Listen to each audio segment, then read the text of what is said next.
नमस्कार। न्यूज के इकलौते फैमिली शो न्यूज की पाठशाला में आपका बहुत स्वागत है।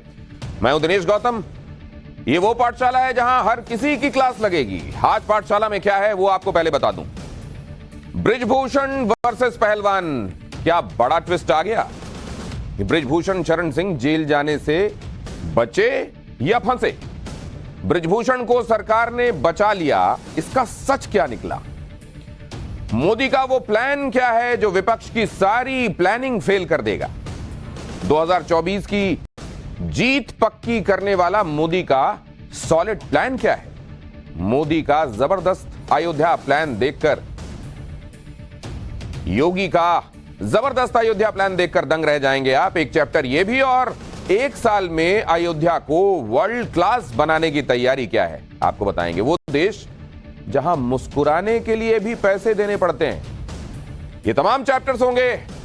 शुरुआत करते हैं पाठशाला की दिन भर के रिवीजन के साथ।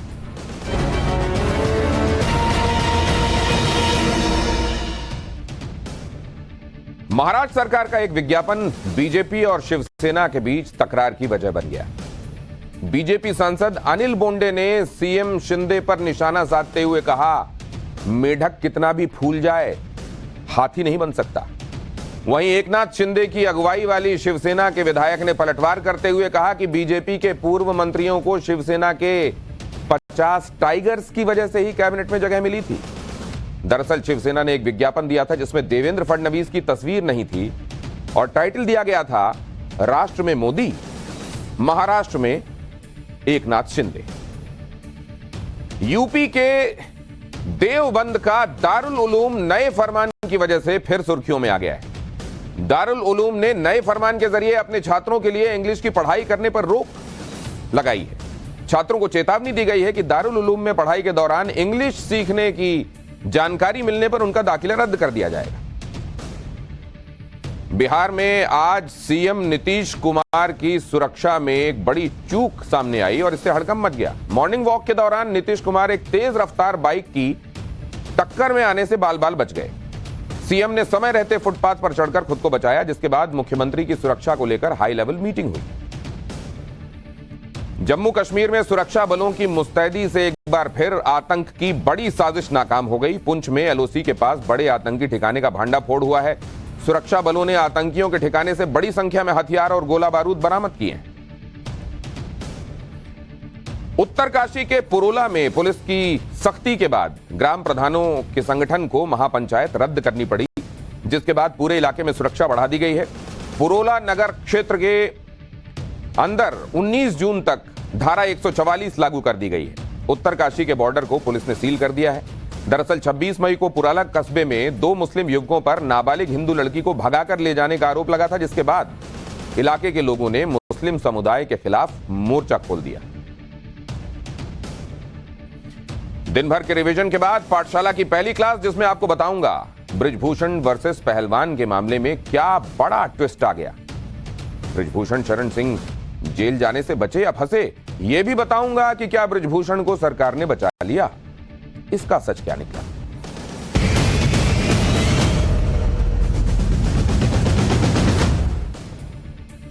आज सबकी नजर इस बात पर थी कि बृजभूषण शरण सिंह के मामले में दिल्ली पुलिस चार्जशीट फाइल करती है या नहीं। लेकिन जैसा सरकार ने कहा था वैसा ही किया।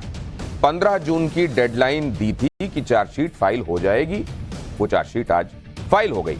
इसमें पहलवानों के मामले में बृजभूषण के खिलाफ जो 2 एफआईआर थीं, उन दोनों में अलग अलग चार्जशीट फाइल हुई है। इनमें एक चार्जशीट बृजभूषण को राहत देने वाली है तो दूसरी चार्जशीट बृजभूषण के खिलाफ। लेकिन जो पहली चार्जशीट है और जिसको लेकर सबसे बड़ा बवाल था, क्योंकि मामला नाबालिग पहलवान के यौन शोषण का था और इसी से तय होता कि बृजभूषण फौरन जेल जाएंगे या नहीं। लेकिन जब आज चार्जशीट आई तो नाबालिग वाला केस तो बिल्कुल उल्टा हो गया। चार्जशीट में यह कह दिया गया कि बृजभूषण पर नाबालिग के यौन शोषण से जुड़ा पॉक्सो का केस तो बनता ही नहीं और इस केस की धाराएं तो हटाई जानी चाहिए। इसकी वजह क्या है, क्यों बृजभूषण शरण सिंह पर नाबालिग महिला पहलवान वाला केस नहीं बनता, ये आपको समझाते। चार्जशीट के मुताबिक पहली वजह यह है कि बृजभूषण शरण सिंह के खिलाफ आरोप लगाने वाली नाबालिग पहलवान और उसके पिता ने अपने नए बयान में यौन शोषण के आरोप वापस ले लिए। और इसकी दूसरी वजह यह है कि दिल्ली पुलिस को नाबालिग पहलवान के आरोपों से जुड़े सपोर्टिव एविडेंसेस यानी आरोपों को पुख्ता करने वाले सबूत मिले ही नहीं। और जब सबूत नहीं मिले, आरोप लगाने वाली नाबालिग ने बयान वापस ले लिया, तो ब्रिजभूषण के खिलाफ चार्जशीट में पॉक्सो वाली एफआईआर कैंसिल करने और पॉक्सो की धाराएं हटाने के लिए दिल्ली पुलिस ने कोर्ट में कैंसिलेशन रिपोर्ट फाइल की। एक बार दिल्ली पुलिस को सुन लीजिए। एक और केस भी रजिस्टर्ड था, वो पॉक्सको में था, इसमें कंप्लेनेंट थे वह एक माइनर एलिजिडली जो विक्टिम थी वो है माइनर रेसलर है, उसके पिता थे। तो जब हमने एफआईआर रजिस्टर की तो इन्वेस्टिगेशन के दौरान उन्हीं की रिक्वेस्ट पर, उन्हीं की प्रार्थना पर उन्होंने उनकी और जो एलिज्ड कंप्लेनेंट थी माइनर जो रेसलर थी एलिज्ड, तो उनका हमने जुडिशियल स्टेटमेंट करवाया था 164 में, और उस स्टेटमेंट के आधार के ऊपर हमने इसमें कैंसिलेशन रिपोर्ट फाइल की है। तो बाकी अभी जो प्रक्रिया है वह कोर्ट में होगी, कोर्ट इसका संज्ञान लेगी और आगे का डिसीजन होगा। अगर नाबालिग पहलवान अपना बयान वापस नहीं लेती, अगर उसके आरोपों से जुड़े पुख्ता सबूत पुलिस को मिलते, तो यह माना जा सकता था कि ब्रिजभूषण की गिरफ्तारी हो जाएगी। लेकिन ऐसा नहीं हुआ, क्योंकि नाबालिग पहलवान ने यह बयान दे दिया कि उसने तो गुस्से में ब्रिजभूषण पर आरोप लगाए थे। सूत्रों के मुताबिक नाबालिग महिला पहलवान ने बयान वापस लेते हुए दलील दी कि रेसलिंग के लिए उसका सिलेक्शन नहीं हुआ था, उसने मेहनत बहुत की थी, इसलिए वो डिप्रेशन में थी और गुस्से में यौन शोषण का मामला उसने दर्ज करवा दिया। जबकि इससे पहले नाबालिग के पिता ने ब्रिजभूषण शरण सिंह के खिलाफ एफआईआर में यह बताया था कि साल 2022 में रांची में नेशनल गेम्स हुए, जहां पीड़िता ने गोल्ड मेडल जीता। पीड़िता को बधाई देने और उसके साथ तस्वीर खिंचवाने के बहाने आरोपी ब्रिजभूषण शरण सिंह ने पीड़िता को अपनी तरफ इतनी मजबूती से खींचा कि वो हिल भी नहीं पाई। कंधे पर हाथ लगाया और छाती को छुआ। पीड़िता को गलत तरीके से छूते हुए आरोपी ब्रिजभूषण ने यह भी कहा कि तुम मुझे सपोर्ट करो, मैं तुम्हें सपोर्ट करूंगा, मेरे साथ कांटेक्ट में रहना। एफआईआर में आगे अपनी शिकायत में पीड़िता के पिता ने यह भी बताया कि रांची में हुई घटना के कुछ दिनों बाद आरोपी ब्रिजभूषण ने पीड़िता को होटल में बुलाया और पीड़िता को अपनी तरफ खींचा और फोर्सफुल फिजिकल कांटेक्ट करने की कोशिश की। इस बात से घबराई पीड़िता ब्रिजभूषण के कमरे से निकल भागी।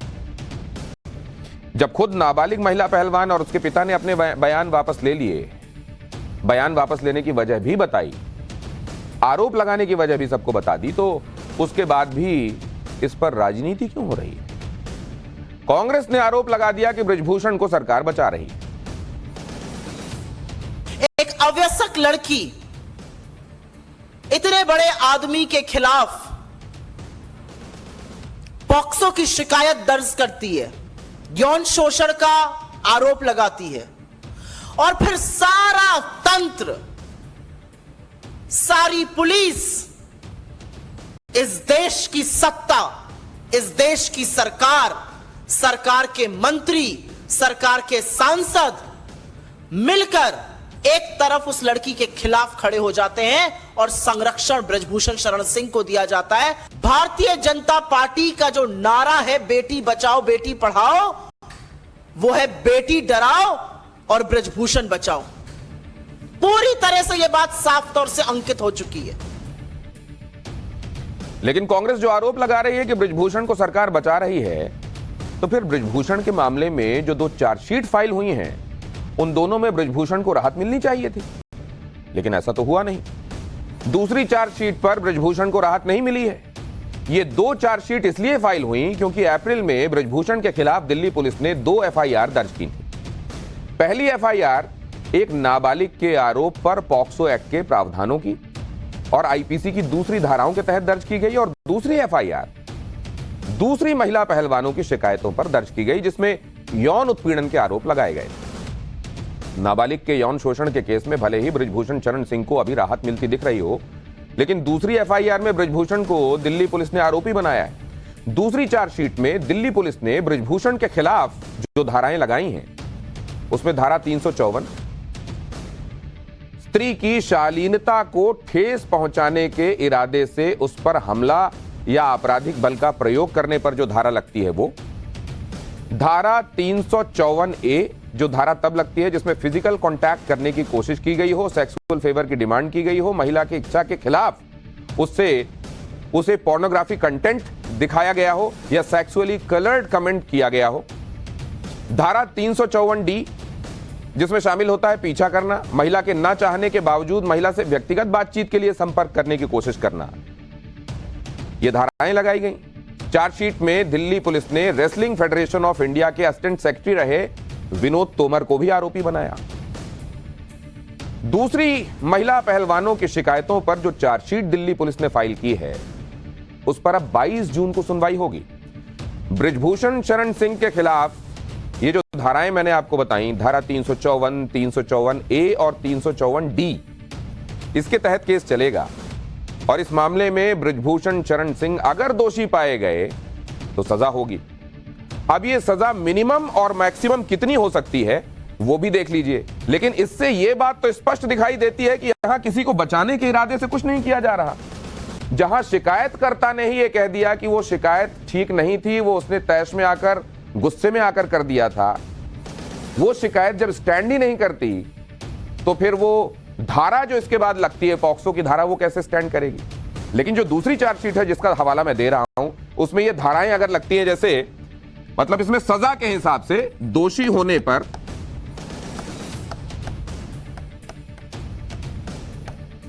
सजा क्या मिलेगी, कितनी मिलेगी, मिनिमम और मैक्सिमम क्या होगी, दोषी होने पर सजा कितनी होगी। अब पहले ये देखिए 354, फिर 354A और 354D, ये अगर होती हैं तो इसमें मिनिमम और मैक्सिमम सजा का प्रावधान क्या है। 354 के तहत मिनिमम सजा कितनी हो सकती है, कम से कम 1 साल की सजा होगी, या फिर अगर इसमें अधिकतम सजा मिलती है तो वो सजा होगी 5 साल की। मतलब बख्श दिया गया हो, किसी के खिलाफ पुलिस ने आंख मूंद कर कोई चीजें अनदेखी करते हुए कार्रवाई की हो, ऐसा तो नहीं है। अब ये 354A के तहत अगर सजा होती है तो ये 3 साल की सजा हो जाएगी, और 354D के तहत अगर सजा होती है तो मिनिमम होगी 3 साल और अधिकतम 5 साल के लिए शिक्षकों के पीछे जाना होगा। 3 साल या फिर 5 साल। तो ये जो कहा जा रहा है कांग्रेस की तरफ से कि देखिए अपराधी बचाओ की राह पर चल रहे हैं ये लोग, तो अपराधी तो यहां बुक हो रहा है इन धाराओं में, और वो FIR जो अब स्टैंड ही नहीं करती क्योंकि शिकायत वापस ले ली गई, उसमें राजनीति क्यों की जा रही है। इस चार्जशीट के बाद भी बृजभूषण की गिरफ्तार हो जाने के चांसेस बहुत कम है, क्योंकि एक तो जांच के बाद पॉक्सो का केस हटाने की सिफारिश पुलिस ने कर दी, और दूसरी बात यह कि दूसरी धाराएं जो बृजभूषण पर लगी हैं उसमें सजा का प्रावधान 7 साल से कम है। IPC की धारा 41A के प्रावधानों और सुप्रीम कोर्ट के कई फैसलों में यह माना गया है कि अगर किसी अपराध में कानूनी सजा का प्रावधान 7 साल से कम है तो उस मामले में आरोपी की गिरफ्तारी मैंडेटरी नहीं है। गिरफ्तारी तभी हो सकती है जब आरोपी के भागने का कोई अंदेशा हो या फिर वो आरोपी जांच में सहयोग न कर रहा हो। अगर पुलिस को ऐसा कुछ नहीं लगता तो फिर गिरफ्तारी जरूरी नहीं है। अगर भारत सरकार को बृजभूषण को बचाना ही होता तो जिन धाराओं में बृजभूषण को दूसरी चार्जशीट में आरोपी बनाया गया तो धाराएं भी नहीं लगती। आप ये भी देखिए कि अगर सरकार बृजभूषण को बचा रही होती तो फिर इतनी जांच ही क्यों करती। इस केस में जितनी जांच अभी तक हो चुकी वो जांच क्यों हुई होती। दिल्ली पुलिस ने बृजभूषण के मामले में कैसे जांच की है वो भी आपको बताता हूं। जांच के दौरान दिल्ली पुलिस ने 180 लोगों से पूछताछ की है। अब ये पूरी कवायद जो चल रही है वो यूं ही चल रही है, किसी को बचाने के लिए चल रही है। दिल्ली पुलिस बृजभूषण के गोंडा वाले घर भी गई जहां उसने बृजभूषण शरण सिंह के करीबियों से पूछताछ की थी। दिल्ली पुलिस आरोप लगाने वाली महिला रेसलर्स को क्राइम सीन पर भी ले गई। अब ये पूरी एक्सरसाइज इसीलिए हुई कि इसकी सच्चाई की तह तक जाया जाए।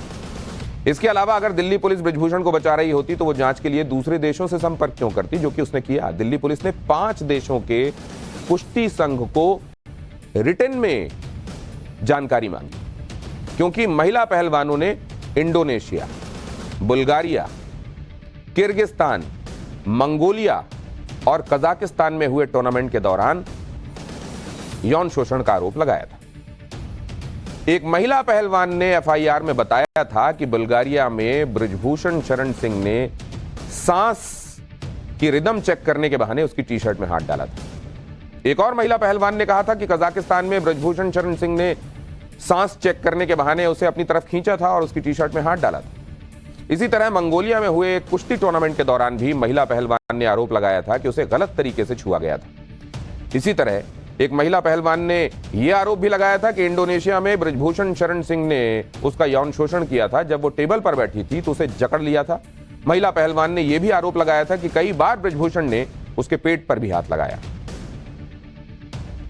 दिल्ली पुलिस ने इन देशों से जहां कुश्ती प्रतियोगिताएं हुई थीं, वहां की तस्वीरें, वीडियो और टूर्नामेंट वेन्यू का सीसीटीवी फुटेज मांगा। इन देशों से जानकारी मिलने के बाद दिल्ली पुलिस इस मामले में अतिरिक्त चार्जशीट भी फाइल कर सकती है। अब जब बृजभूषण शरण सिंह के खिलाफ चार्जशीट फाइल हो गई है तो इस मामले में आगे क्या होगा, इसे भी समझिए। सबसे पहले पॉक्सो के मामले में क्या होता है ये बताते हैं, क्योंकि बृजभूषण शरण सिंह के मामले में पॉक्सो के तहत दर्ज केस ही एक बड़ा मुद्दा था, क्योंकि इसी के आधार पर उनकी फौरन गिरफ्तारी की मांग की जा रही थी। पॉक्सो के दर्ज केस के खिलाफ ही बृजभूषण ने अयोध्या में संतों की रैली करने का भी इंतजाम कर लिया था, जिसमें पॉक्सो एक्ट में बदलाव की मांग की जा रही थी। इसलिए अब जब बृजभूषण के खिलाफ पॉक्सो के तहत दर्ज केस को कैंसिल करने की सिफारिश की गई है, तो क्या यह मान लिया जाए कि अब बृजभूषण शरण सिंह की मुश्किलें खत्म हो गईं? इसे आपको इसके कानूनी पक्ष के जरिए समझना होगा। इसे आप ऐसे समझिए कि नाबालिग से यौन शोषण के केस में दिल्ली पुलिस ने जांच करके चार्जशीट फाइल की और कोर्ट को यह बताया कि बृजभूषण के खिलाफ पॉक्सो का केस बनता ही नहीं। उनके पास पॉक्सो के लिए न तो कोई पुख्ता आरोप है और न ही इसके कोई सबूत। ऐसे केस में मामला जब कोर्ट में पहुंचता है तो अक्सर कोर्ट चार्जशीट के आधार पर आरोपी के ऊपर से चार्ज हटा देती है, लेकिन सिर्फ पुलिस के कह देने से ही पॉक्सो का केस खत्म नहीं हो जाता। यह मामला अभी कोर्ट में है, कोर्ट चार्जशीट को पढ़ेगी, अन्य महिला पहलवानों के बयानों को भी पढ़ा जाएगा और उन्हें टैली किया जाएगा। अगली सुनवाई 4 जुलाई को है। उस दिन अगर पहलवानों की तरफ के वकील ने कोर्ट के सामने यह दलील रख दी कि नाबालिग पहलवान पर दबाव डालकर, डरा धमकाकर बयान बदला गया है और इसकी जांच होनी चाहिए, साथ ही और सबूत जमा करने के लिए कोर्ट से मांग करे, तो कोर्ट अपने विवेक से पॉक्सो एक्ट ना गिराकर पहलवानों के पक्ष को कुछ वक्त दे सकता है। साथ ही पुलिस को डरा धमकाकर बयान बदलवाने के केस में जांच का आदेश भी दे सकते हैं। इसके अलावा दूसरी महिला पहलवानों के जो आरोप हैं, उस मामले में जो चार्जशीट फाइल हुई है, उसमें आगे क्या होगा यह भी जान लीजिए। इस चार्जशीट के आधार पर बृजभूषण पर केस चलेगा, सबूतों और गवाहों पर बहस होगी। इन्हीं के आधार पर यह तय होगा कि बृजभूषण दोषी हैं या नहीं। बृजभूषण शरण सिंह के खिलाफ दिल्ली पुलिस के पास क्या सबूत और गवाह हैं, वो भी आपको बताता हूं। सूत्रों के मुताबिक उन 6 महिला पहलवानों के बयान हैं जो मजिस्ट्रेट के सामने दिए गए हैं।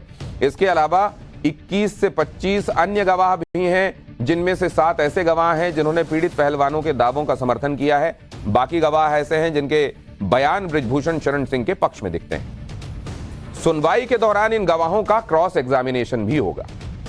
सबूतों की बात करें तो आरोप लगाने वाली महिला पहलवानों की तरफ से जांच टीम को फोटो और डिजिटल एविडेंसेस दिए गए। सूत्रों के मुताबिक डिजिटल एविडेंस से यह पुख्ता हुआ है कि अपराध वाली जगह पर बृजभूषण शरण सिंह की मौजूदगी थी। पीड़ित पहलवानों ने अपने आरोपों के समर्थन में करीब 5 तस्वीरें दी हैं। दिल्ली पुलिस ने दूसरे देशों के कुश्ती संघ से भी रेसलिंग प्रतियोगिता की फुटेज मांगी है, जैसा मैंने आपको बताया। पुलिस ने बृजभूषण शरण सिंह और महिला पहलवानों के फोन कॉल का रिकॉर्ड भी जुटाया है। यह भी एक अहम सबूत हो सकता है। इसके अलावा यौन शोषण का आरोप लगाने वाली महिला पहलवान ने एफआईआर में बताया था कि उसके पास वो फाइल मौजूद है जिसे बृजभूषण शरण सिंह ने खारिज कर दिया था, क्योंकि वो बृजभूषण शरण सिंह की बात नहीं मान रही। तो ये फाइल भी अहम सबूत हो सकती है। सूत्रों के मुताबिक जांच के दौरान बृजभूषण शरण सिंह ने भी अपनी बेगुनाही साबित करने के लिए दिल्ली पुलिस को करीब 5 से 6 वीडियो दिए हैं। ये वीडियो महिला पहलवानों के पुराने बयान के हैं। बृजभूषण के मामले में पुलिस ने चार्जशीट फाइल कर दी। यह भी बता दिया कि उन पर पॉक्सो का केस नहीं बनता, लेकिन हैरानी की बात यह है कि चार्जशीट सामने आने के बाद भी अभी तक पहलवानों की तरफ से कोई प्रतिक्रिया नहीं आई। पहलवानों के समर्थन में उतरे किसान नेता भी इस पर कुछ नहीं बोल रहे। इसका एक मतलब यह है कि पहलवान बैकफुट पर, और दूसरा मतलब यह हो सकता है कि पहलवानों के दिमाग में कुछ और चल रहा होगा। क्योंकि आप देखिए, ये लोग तो पहले दिन से कह रहे हैं कि बृजभूषण को जब तक गिरफ्तार नहीं किया जाएगा तब तक वो चैन से नहीं बैठेंगे। लेकिन आज जो चार्जशीट फाइल हुई है उससे स्पष्ट है कि बृजभूषण के खिलाफ केस तो चलेगा, लेकिन फिलहाल उनकी गिरफ्तारी नहीं होगी। हो सकता है कि पहलवान अभी कुश्ती संघ के चुनावों का इंतजार कर रहे हो जो 6 जुलाई को होगा। इसी चुनाव को लेकर पहलवानों ने सरकार से यह मांग रखी थी कि बृजभूषण शरण सिंह या उनके परिवार से जुड़े लोग चुनाव से दूर रहेंगे। और पहलवानों के मामले में पहले दिन से यह भी एक आरोप लगता रहा है कि यह सब कुश्ती के अखाड़े में चल रही राजनीति के लिए हो रहा है। पाठशाला में अब अगले चैप्टर की तरफ चलते हुए प्रधानमंत्री नरेंद्र मोदी के उस प्लान के चैप्टर की तरफ आपको ले चलते हैं जो 2024 के लिए विपक्ष की हर प्लानिंग को फेल कर देगा। 2024 की जीत पक्की करने के लिए पीएम मोदी के इसी सॉलिड प्लान का ये चैप्टर।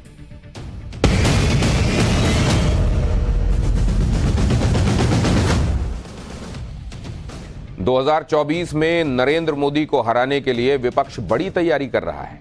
बड़े बड़े प्लान बनाए जा रहे हैं। पटना में विपक्ष की एक मीटिंग भी होने वाली है। विपक्ष को लगता है कि रेवड़ी पॉलिटिक्स के साथ पूरा विपक्ष एक हो जाएगा तो पीएम मोदी को हराया जा सकता है।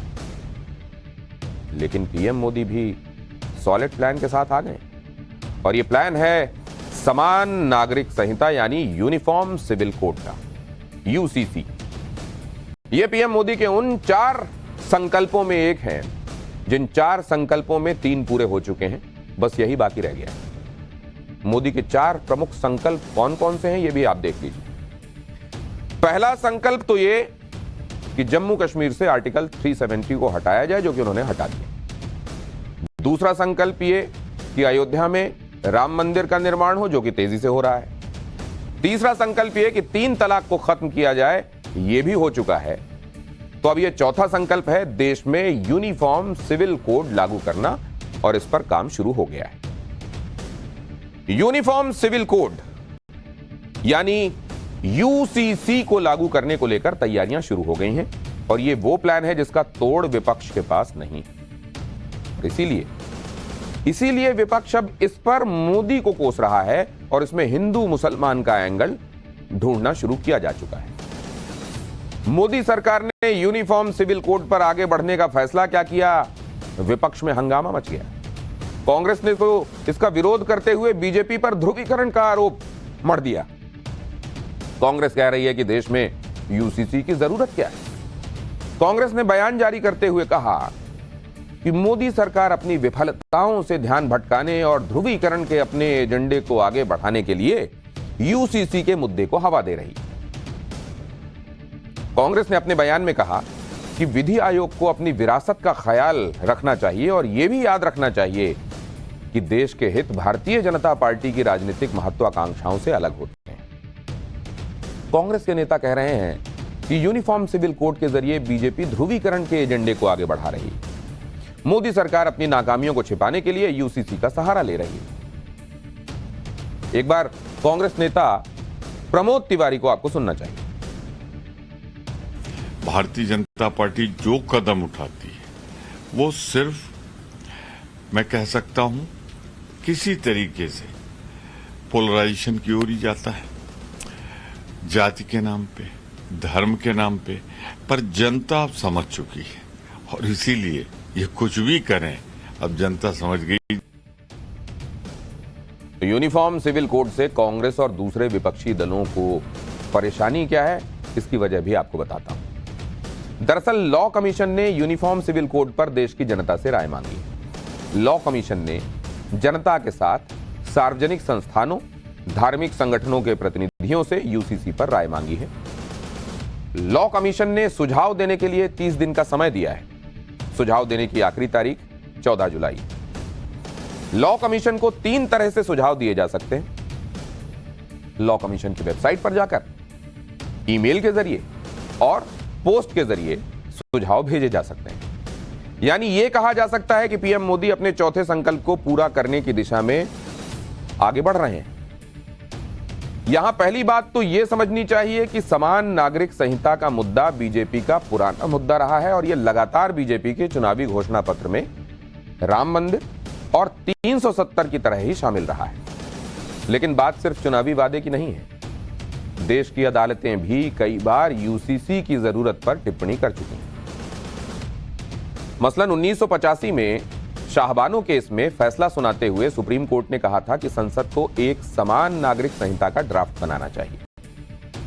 2019 में सुप्रीम कोर्ट ने कहा था कि संविधान बने 63 साल हो गए, लेकिन यूनिफॉर्म सिविल कोड पर कोई काम क्यों नहीं हुआ, जबकि संविधान के आर्टिकल 44 में इसका जिक्र है।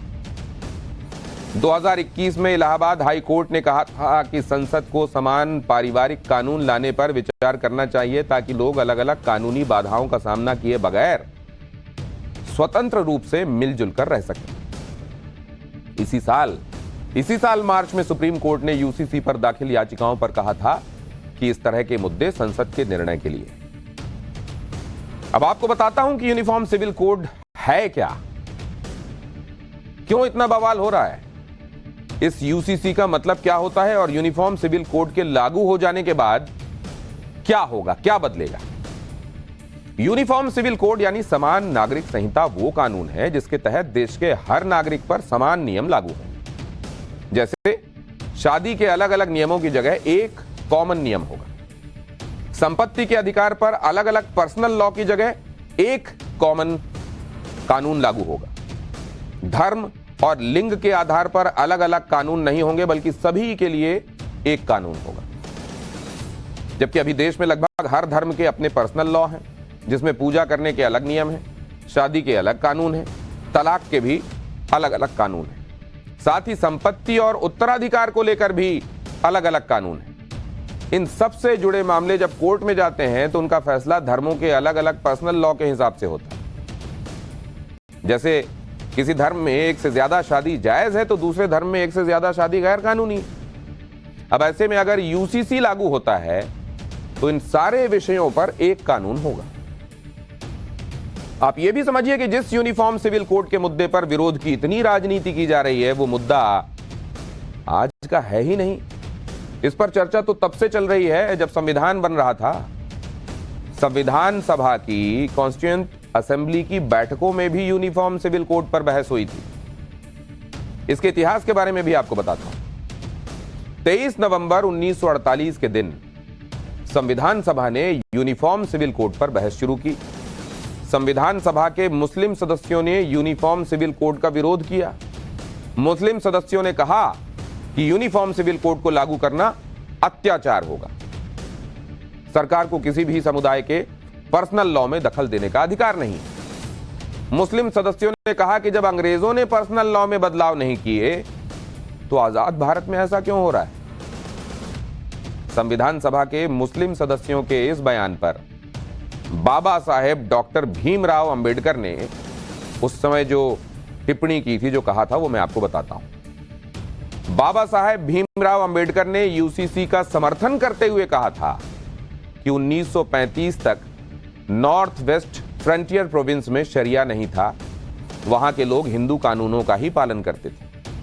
1939 में ब्रिटिश सरकार ने वहां के मुस्लिमों के लिए शरिया कानून लागू किया।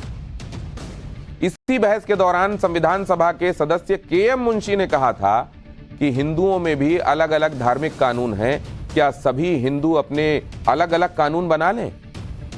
यह सिर्फ अल्पसंख्यकों की बात भर नहीं है, इसका असर बहुसंख्यकों पर भी पड़ेगा। हमें पर्सनल लॉ से ऊपर उठकर सोचना होगा। संविधान सभा में यूनिफॉर्म सिविल कोड पर बहस हुई और उसके बाद यूसीसी को संविधान के आर्टिकल 44 में शामिल किया गया। अब यह आर्टिकल 44 क्या है और उसमें यूसीसी किस रूप में है, यह भी आपको जानना चाहिए। संविधान के इस आर्टिकल 44 में लिखा है कि सरकार देश के सभी नागरिकों के लिए एक समान नागरिक संहिता लागू करने का प्रयास करेगी। यूनिफॉर्म सिविल कोड को आर्टिकल 44 में डायरेक्टिव प्रिंसिपल के तौर पर शामिल किया गया है। संविधान सभा में बहुत से महत्वपूर्ण मुद्दों पर बहस हुई थी। कई ऐसे मुद्दे थे जिन पर सबकी सहमति नहीं बन पाई थी, लेकिन ये मुद्दे इतने अहम थे कि उन्हें छेड़ा नहीं जा सकता था, इसलिए उन मुद्दों को संविधान में एक स्पेशल लिस्ट में डाला गया और यह तय किया गया कि आने वाले समय में देश की संसद इन मुद्दों पर फिर से चर्चा करके इन्हें लागू करे और इसी को डायरेक्टिव प्रिंसिपल यानी नीति निर्देशक तत्व कहते हैं। संविधान के भाग 4 में आर्टिकल 36 से लेकर आर्टिकल 51 तक नीति निर्देशक तत्व शामिल किए गए हैं। नीति निर्देशक तत्वों में आर्थिक, राजनीतिक, कानूनी, सामाजिक जैसे सब्जेक्ट्स शामिल हैं, यानी इन विषयों पर सरकार सुझाव या चर्चा के बाद कानून बना सकती है। लेकिन 70 साल से ज्यादा हो गए यूनिफॉर्म सिविल कोड के बारे में जो संविधान में कहा गया कि सभी नागरिकों के लिए समान नागरिक संहिता लागू करने का प्रयास सरकार करेगी, वो 70 साल में तो हो नहीं पाया। यूनिफॉर्म सिविल कोड संविधान के डायरेक्टिव प्रिंसिपल में शामिल है, यानी इस पर सरकार कानून बना सकती है। लेकिन विपक्ष क्या प्रोपेगेंडा फैला रहा है। विपक्ष कह रहा है कि अगर यूनिफॉर्म सिविल कोड लागू हुआ तो धार्मिक आजादी खतरे में आ जाएगी। विपक्ष ने यूसीसी को धर्म से जोड़ दिया। सुनिए समाजवादी पार्टी के नेता क्या कह रहे हैं। देश का संविधान सभी को धार्मिक आजादी देता है और यूसीसी का कानून अगर वो अमल में लेके आया जाएगा तो उससे सभी के धार्मिक अधिकारों का हनन होगा। भारतीय जनता पार्टी की सरकार वो देश में हिंदू, मुसलमान, मंदिर, मस्जिद, भजन, कीर्तन, अजान, लफ्ज जिहाद, हिजाब, नकाब, मदरसा इन्हीं मुद्दों पे चुनाव लड़ना चाहती है। इसलिए चुनाव से ऐन वक्त पहले यूसीसी को लेके वो शगुफा छोड़ने का काम किया है। सुन लीजिए आप, धर्म के नाम पर यूसीसी का विरोध करने वाले विपक्षी नेताओं के इन आरोपों में कितना दम है वो भी आपको देख लेना चाहिए। संविधान के आर्टिकल 25 से लेकर आर्टिकल 28 तक में धार्मिक अधिकारों के बारे में जिक्र है। सभी नागरिकों को अपने धर्म के पालन का अधिकार दिया गया है। नागरिकों को अपने धर्म से जुड़े मामलों को मैनेज करने का अधिकार भी है। नागरिकों को अपने अपने धर्म के निर्देशों का पालन करने का भी अधिकार है। यानी संविधान में पहले से ही रिलीजियस प्रैक्टिस का प्रावधान है और अधिकार दिया गया है इसकी फ्रीडम को लेकर। उसके साथ किसी भी तरह से छेड़छाड़ नहीं होगी। तो विपक्ष का यह कहना कि यूसीसी से धार्मिक अधिकारों का हनन हो जाएगा, न जाने कहां से ये ख्याल वो निकाल कर लाते हैं। यूनिफॉर्म सिविल कोड का विरोध करने वालों को यह भी देखना चाहिए कि भारत के गोवा में ही यूनिफॉर्म सिविल कोड पहले से लागू है। ऐसा नहीं कि अभी अचानक मंगल ग्रह से कोई चीज लाकर यहां लागू की जा रही है। गोवा का भारत में विलय 1961 में हुआ था और उस समय गोवा में पुर्तगालियों का सिविल कोड लागू था। 1962 में संसद ने पुर्तगालियों के सिविल कोड को बदलाव के साथ गोवा में लागू कर दिया। इसके बाद गोवा में सभी के लिए शादी, तलाक और उत्तराधिकार का एक ही कानून है। गोवा में किसी भी समुदाय के लोगों को कई शादियां करने का अधिकार नहीं है। गोवा में माता पिता बच्चों को अपनी संपत्ति से पूरी तरह से बेदखल नहीं कर सकते। माता पिता की आधी संपत्ति पर बच्चों का अधिकार होता है। यहां पर आपको यह भी जान लेना चाहिए कि दुनिया के कई देश हैं जहां यूसीसी लागू है। सिविल कोड की शुरुआत रोम से हुई थी। रोम के शासकों ने लोगों के लिए सिविल कोड बनाया था। साल 527 में रोम के शासक जस्टिनियन ने सबसे पहले सिविल कोड लागू किया था। साल 1804 में फ्रांस में सिविल कोड लागू हुआ, जिसे नेपोलियन सिविल कोड भी कहा जाता है। फ्रांस के सिविल कोड में संपत्ति, उत्तराधिकार, वसीयत जैसे विषयों को शामिल किया गया है। अमेरिका जो विविधता के मामले में भारत जैसा है, अमेरिका में राज्यों के पास अपने अपने हिसाब से कानून बनाने का अधिकार है, लेकिन अमेरिका में कुछ जरूरी मामलों में पूरे देश में एक कानून लागू होता है। अमेरिका में सुरक्षा, टैक्स, प्रॉपर्टी और धार्मिक मामलों पर एक कानून है जो पूरे देश पर लागू होता है।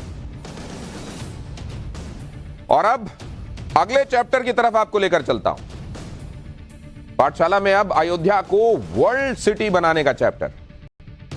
योगी का जबरदस्त अयोध्या प्लान देखकर दंग रह जाएंगे। 1 साल में अयोध्या को वर्ल्ड क्लास बनाने वाली तैयारी का यह चैप्टर।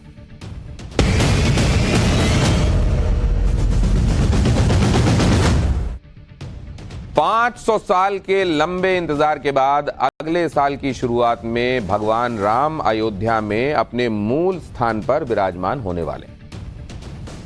पीएम मोदी ने देशवासियों से जो भव्य मंदिर के निर्माण का वादा किया था वो अगले साल पूरा हो रहा है। अब अयोध्या की पहचान दुनिया की सबसे बड़ी आध्यात्मिक नगरी, आध्यात्मिक केंद्र के तौर पर होगी, क्योंकि यहां पूरी दुनिया से लोग दर्शन के लिए पहुंचेंगे। इसलिए सीएम योगी ने अयोध्या को दुनिया के सबसे सुंदर शहर के तौर पर आगे ले जाने का प्रण लिया है।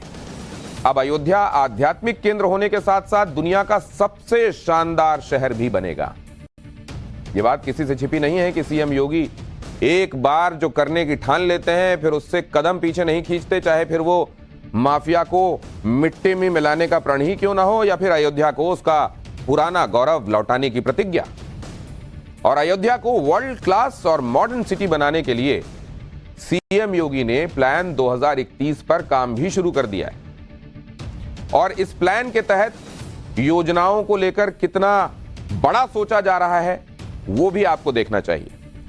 इस प्लान में योजनाओं को लेकर क्या खाका खींचा गया है और उसके लिए कितना खर्च प्लानिंग में लेकर चला जा रहा है वो भी आपको जाना चाहिए। प्लान 2031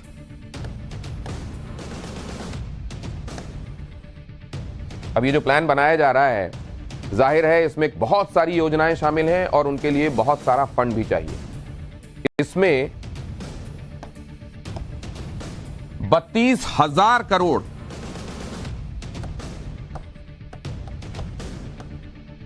32,000 करोड़ की योजनाओं पर काम हो रहा है, जिसमें अलग अलग तरीके की तमाम योजनाएं शामिल हैं। और इतनी योजनाएं देश के किसी एक शहर में नहीं चल रही होंगी। 32,000 करोड़ की योजनाएं। अयोध्या के कायाकल्प के लिए तैयार किए गए इस प्लान की पूरी जानकारी आगे है, लेकिन पहले आप सीएम योगी को सुनिए जो अयोध्या की बदलती तस्वीर के बारे में अपनी इस योजना को, प्लान को समझा रहे हैं। अयोध्या नगरी को दुनिया की सबसे सुंदर नगरी बनाएंगे ही और भरत कूप का भी विकास सूरज कुंड की तर्ज पर करेंगे। उसी प्रकार से महात्मा भरत के यहाँ साधना स्थली को लाइट एंड साउंड कार्यक्रम के माध्यम से प्रस्तुत करेंगे। तालाब का सुंदरीकरण होगा। जो यहां पर लोग निवास कर रहे हैं उनका पुनर्वास होगा। पूरी जमीन को सुरक्षित रखते हुए एक बार फिर से त्रेता युग की ओर इसको ले जाने का कार्य किया जाएगा। सीएम योगी ने अयोध्या को दुनिया का सबसे सुंदर शहर बनाए जाने के लिए चल रहे कामों पर बैठक की। इस बैठक में सीएम योगी ने अधिकारियों से अयोध्या में हो रहे विकास के कामों की जानकारी ली। बैठक के बाद सीएम योगी ने अयोध्या में बन रहे भव्य राम मंदिर के निर्माण की जानकारी लेने के लिए ट्रस्ट से जुड़े लोगों और इंजीनियर्स के साथ बातचीत की। इस दौरान मंदिर के निर्माण में जुटे इंजीनियर्स ने सीएम योगी को मंदिर का काम कहां तक पहुंच चुका है इसकी पूरी जानकारी दी, पूरी ब्रीफिंग की। इसके बाद सीएम योगी गुप्तार घाट में चल रहे काम को देखने के लिए पहुंचे, जो यहां इन तस्वीरों में आपको दिखाई दे रहा है। मान्यता है कि अयोध्या में सरयू नदी के किनारे ये वो घाट है जहां भगवान राम ने जल समाधि ली थी और इस घाट के पास से 14 कोसी परिक्रमा मार्ग गुजर रहा है। अयोध्या में सड़कों के काम की जानकारी लेने के बाद सीएम योगी ने कहा कि अगले कुछ महीनों में अयोध्या की सड़कें दिल्ली के राजपथ जैसी हो जाएंगी। आप भी सुनिए इस बारे में सीएम योगी ने क्या कहा।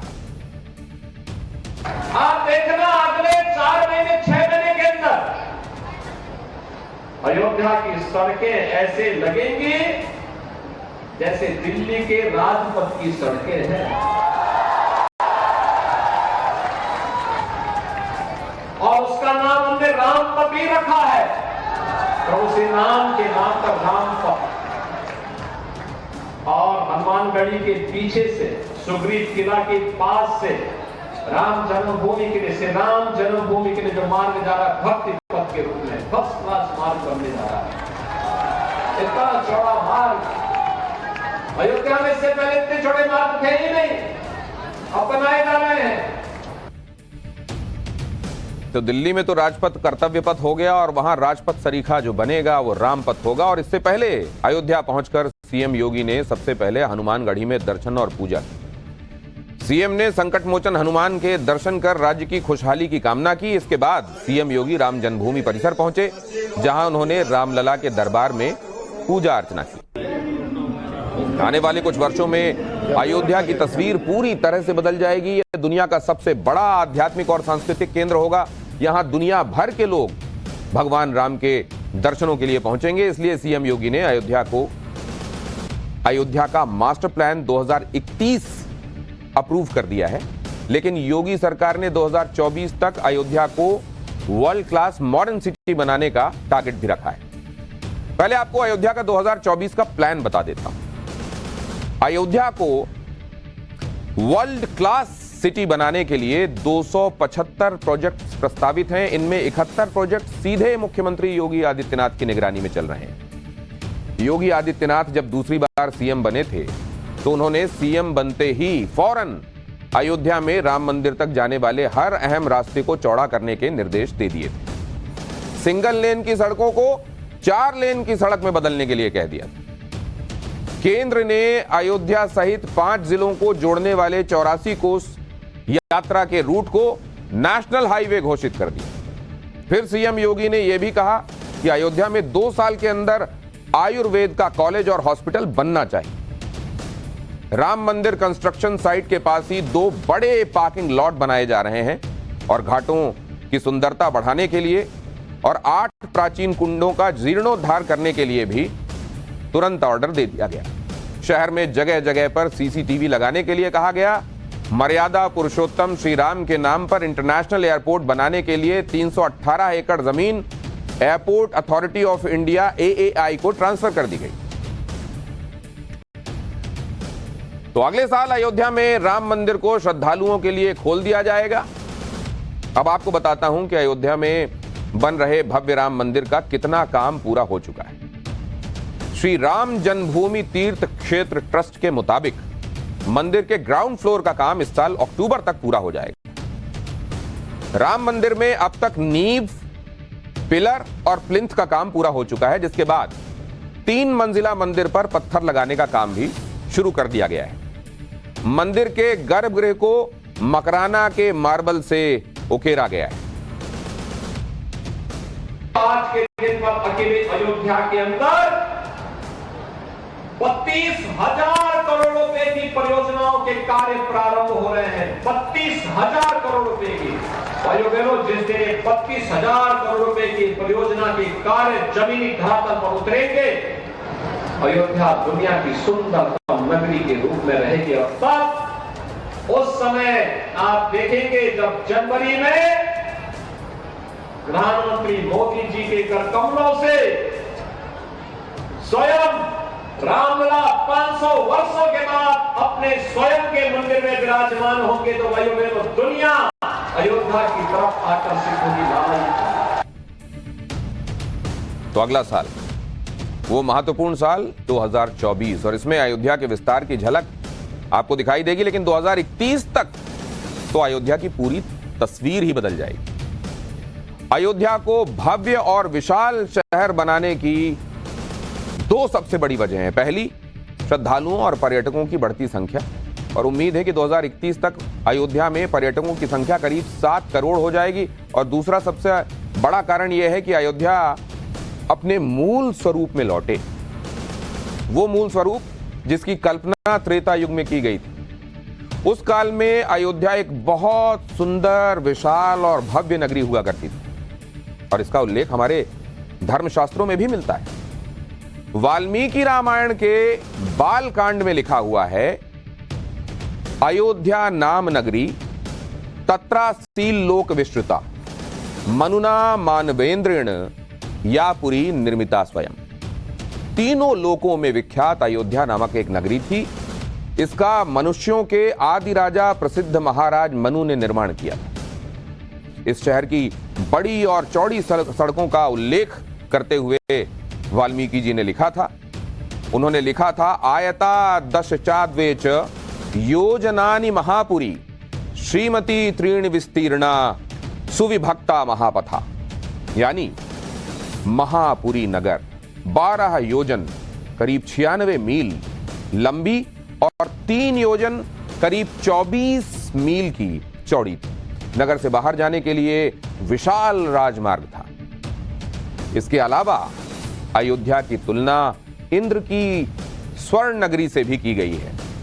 इसमें लिखा हुआ है तांग तु राजा दशरथो महाराष्ट्र विवर्धनः पुरी मावास यामास दिवंग देव पतिर्यथा।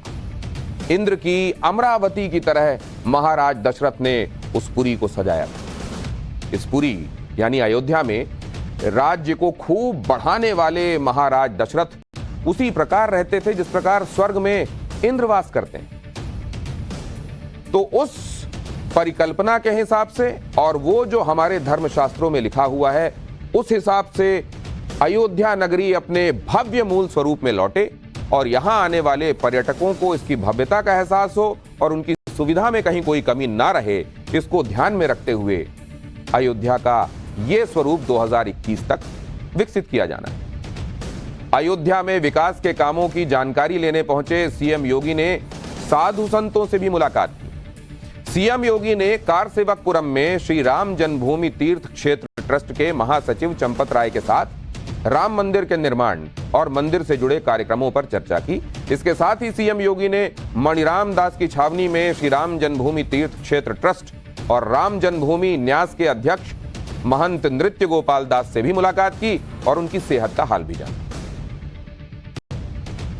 सीएम योगी ने साफ कर दिया कि अयोध्या के विकास में फंड की कोई कमी नहीं रहेगी। बताया मैंने आपको 32,000 करोड़ की योजनाएं। विकास की अनदेखी के लिए सीएम योगी राज्य की पिछली सरकारों को निशाने पर लेने से भी नहीं चूके। सीएम योगी ने कहा कि सरकारी खजाने में डकैती डालने वालों की डकैती को रोककर बीजेपी की सरकार उस पैसे को अयोध्या और दूसरे शहरों के विकास में लगा रही है। सुनिए सीएम योगी ने क्या कहा। विकास के लिए पैसे की कमी नहीं है।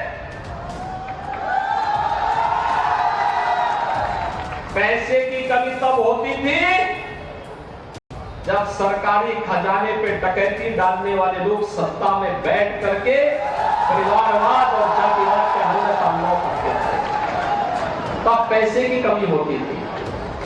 हमारे लिए तो कौन है? हमारे लिए तो ये जनता जनार्दन ही परिवार है, प्रदेश ही परिवार है।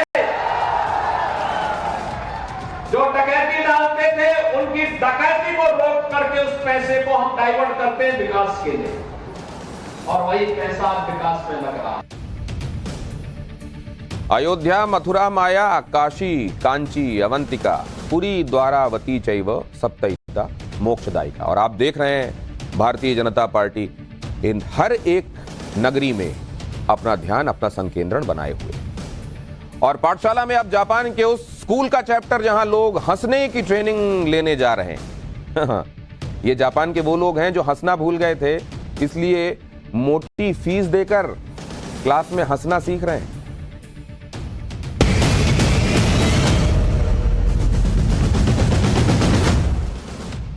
अब तक हम यही जानते हैं कि शिक्षा लेने के लिए स्कूल जाते हैं। अगर किसी को संगीत सीखना है तो म्यूजिक स्कूल पहुंचता है, एक्टिंग सीखने के लिए वो ड्रामा स्कूल का रुख करता है, पेंटिंग सीखना हो तो सही जगह आर्ट्स का स्कूल है। लेकिन आज मैं आपको जापान के जिस स्कूल के बारे में बताने जा रहा हूं, वहां के लोग हंसना सीखने जा रहे हैं, और वो भी अच्छी खासी फीस देकर। हमारे यहाँ तो ऑफिस में काम करने वाले लोग टी ब्रेक में हंसी की महफिल जमा लेते हैं। गांव देहात में तो जहां 4-5 लोग इकट्ठे हुए वहां हंसी ठट्ठा शुरू हो जाता है। हमारे यहाँ तो योगा करने के दौरान हास्य योग का पूरा चैप्टर है, जिसमें बिना किसी बात के जोर जोर से हंसना सिखाया जाता है। कई बार लोग हैरान होते हैं, पार्क में अचानक हंसने की आवाज आती है, अरे ये क्या हुआ। लेकिन जापान के लोग हंसने के लिए पैसे दे रहे हैं। जापान में ऐसा क्या हुआ कि लोग हंसना ही भूल गए? इसके पीछे जो वजह हैं वो आगे आपको बताऊंगा, लेकिन उससे पहले हंसी की इस क्लास की फीस और हंसाने वाली टेक्निक के बारे में बता देता हूं, ताकि आप आज ये समझ सकें कि आज के दौर में हंसना कितना दुर्लभ और महंगा हो गया है। जापान में हंसी की क्लास का सबसे बड़ा कारण यह है कि कोरोना के दौरान मास्क पहनने का नियम बहुत सख्ती से यहां लागू किया गया। हालांकि जापान में मास्क पहनना एक अच्छी आदत भी मानी जाती है, लेकिन कोरोना में लंबे समय तक मास्क पहनना जरूरी हो गया, और इस वजह से जापान के बहुत से लोगों को यह समस्या महसूस हुई कि इस दौरान उन्होंने अपने चेहरे की मांसपेशियों का इस्तेमाल ही नहीं किया। अब जो दिखता ही नहीं है उसको तकलीफ क्यों दें। कुछ लोगों का कहना था कि मास्क हटने के बाद मुंह के निचले हिस्से को दुनिया के सामने दिखाने में उन्हें संकोच महसूस हो रहा है, उनको उसे ढके रहने की आदत पड़ गई। जबकि बहुत से लोगों ने माना कि बातचीत के दौरान वो हंसना और मुस्कुराना भूल गए हैं क्योंकि उनके चेहरे की मसल्स टाइट हो गई। कई लोगों को लगा कि अब उनकी मुस्कान पहले जैसी रही ही नहीं। इस समस्या को देखते हुए जापान की एक कंपनी इकाओइकू ने लोगों को हंसने की ट्रेनिंग देने का काम शुरू किया। यह जापानी शब्द है इकाओइकू। इसका मतलब होता है स्माइल कंपनी, हंसने की कंपनी। इस कंपनी के स्माइलिंग एक्सपर्ट्स लोगों को हंसना सिखाने के लिए एक्सरसाइजेस कराते हैं ताकि गाल की मसल्स को लचीला बनाया जा सके, जिससे हंसने की प्रोसेस आसान हो जाए। कभी आपने सोचा था कि इस तरह की क्लासेस लगा करें? लगने लगी। हंसी की इस क्लास में 1 घंटे की ट्रेनिंग के लिए $55 यानी करीब 4,500 रुपए चार्ज किए जाते हैं 1 घंटे की क्लास। जापान की यह कंपनी पिछले कुछ समय में करीब 4,000 लोगों को हंसने का प्रशिक्षण दे चुकी। इसके अलावा जो लोग स्माइलिंग कोच बनना चाहते हैं उन्हें अलग से वर्कशॉप दी जाती है। इसके लिए $574 यानी करीब 47,000 रुपए चार्ज किए जाते हैं।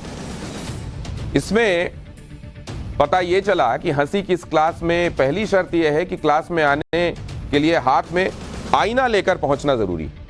इसमें ट्रेनर गाइडलाइन देकर लोगों को हंसने की प्रोसेस सिखाते हैं। इसमें चेहरे के तनाव को दूर करने के लिए स्ट्रेचिंग के साथ इसकी शुरुआत होती है, उसमें स्ट्रेच किया जाता है। वैसे आपको यहां एक एक्स्ट्रा जानकारी भी मैं दे दूं कि जापान में जोर से हंसना और दांतों को दिखाने वाली जो हंसी होती है उसे बहुत अच्छा नहीं माना जाता। हमारे यहां भी अच्छा नहीं माना जाता। बहुत ज्यादा अगर हंसी जो है वो मौके के हिसाब ना हो तो वहीं कहा जाता है क्यों दांत चियार रहे हो, वहां भी नहीं माना जाता। मौके बेमौके अगर कोई दांत दिखा के हंसे तो वहां भी यही कहा जाता है कि खीसे क्यों नहीं पोड़ रहा, उस लैंग्वेज में जो वहां समझ में आती है। इसको अच्छा नहीं माना जाता। वहां के ज्यादातर लोग स्माइल यानी हल्की मुस्कुराहट से काम चलाते हैं। इसीलिए जापान के लोग पहले से ही स्माइलिंग क्लासेस में जाते रहे हैं। इसका भी एक मैनर होता है, वो मैनरिज्म सीखने के लिए मुस्कुराना कैसे चाहिए कि वो भद्रता में अभद्रता ना लगे, लोगों के बीच में उसको लेकर ये ना लगे कि ये अमर्यादित हंसी है। इसलिए उसकी सीखने की क्लासेस पहले से ही थी। अपनी हंसी को ठीक करने के लिए वहां के लोग टाइम टाइम पर इस तरह की क्लासेस में जाते रहे। अब जब कोरोना आया तो लोगों का मिलना जुलना बंद हो गया तो बेचारे बची खुशी हंसी भी भूल गए। पहले से ही प्रैक्टिस में मर्यादा के तहत कम हंसते थे, मास्क लगाया तो जो थोड़ा बहुत हंसते थे वो भी भूल गए। जापान में लोगों की गायब होती हंसी की वजह एक मानसिक बीमारी भी है जिसे हिकिकोमोरी कहते हैं। हिकिकोमोरी। इस बीमारी में लोग अकेला रहना पसंद करते हैं, सिक्लूडेड हो जाते हैं, किसी से मिलना जुलना नहीं चाहते, खुद को लंबे समय तक अपने घरों या कमरों में सीमित कर लेते हैं। बहुत से लोग इतना अकेलापन चाहते हैं कि अपने परिवार के सदस्यों से भी वो बातचीत नहीं करते। ये एक तरह का डिप्रेशन ही है जिसमें इंसान खुद को सबसे काट लेता है, अलग कर लेता है। हैरानी तो आपको यह सुनकर होगी कि जापान में करीब 15 लाख लोग अपने घरों में कैद होकर जिंदगी जी रहे हैं। जापान में ऐसे लोगों की उम्र 15 साल से 64 साल के बीच में। और सबसे बड़ी समस्या यह है कि जापान की इस बीमारी के पीछे के कारण पूरी तरह साफ भी नहीं हो पाए हैं। बहुत से लोगों का मानना है कि काम के बहुत ज्यादा दबाव में ज्यादातर युवाओं की नींद पूरी नहीं हो रही और इसका असर उनकी मानसिक सेहत पर पड़ रहा है। इसके अलावा जापान के स्कूलों में बहुत अच्छी पढ़ाई को लेकर बड़ा ज्यादा प्रेशर भी होता है जिससे बच्चों में असुरक्षा की भावना बढ़ जाती है। जापान में बेरोजगारी भी युवाओं को डिप्रेशन में डालने का बहुत बड़ा कारण है। वहां करीब बेरोजगारी की दर 3% है। पैसे की कमी की वजह से बहुत से युवा शादी ही नहीं करना चाहते। ये सभी कारण हैं जापान के युवाओं को डिप्रेशन में धकेलने के लिए जिम्मेदार। आपको जानकर हैरानी होगी कि काम के दबाव और बढ़ते डिप्रेशन की वजह से जापान में युवाओं की एक बड़ी आबादी शादी नहीं करना चाहती। पुरुष 17.30%, करीब 70 लाख चाहते हैं वो अकेले रहें, शादी नहीं करना उनको। महिलाएं 50 लाख जो आबादी का 14.6% बनाती हैं वो भी शादी नहीं करना चाहती। तो कुल मिलाकर 1.25 करोड़ युवा ऐसे हैं जो कहते हैं हम अकेले ठीक हैं। यह तब है जब जापान में कम होती आबादी चिंता का सबसे बड़ा विषय है। आप देखिए कि जापान की जनसंख्या 2023 में 12.3 करोड़ और 2050 में इसका अनुमान जो है वो है 10.3 करोड़, कम होती जा रही है। इसके अलावा जापान में जन्म और मृत्यु दर में भी बड़ा गैप है। वहां 2022 में 8 लाख बच्चों का जन्म हुआ और 16 लाख मौतें हुई। तो ये जापान का एक डार्क साइड है जिससे जापान लड़ रहा है। अब आपको जापान की एक पॉजिटिव तस्वीर भी दिखाता हूं। जापान की सबसे अच्छी बात यह है कि यहां के लोग नियमों के साथ कोई समझौता नहीं करते, उसूलों के बड़े पक्के हैं। यह जापान की वो भीड़ आपको दिखाई दे रही है जिसे संभालने के लिए कोई बड़ी तादाद में ट्रैफिक पुलिस नहीं चाहिए होती।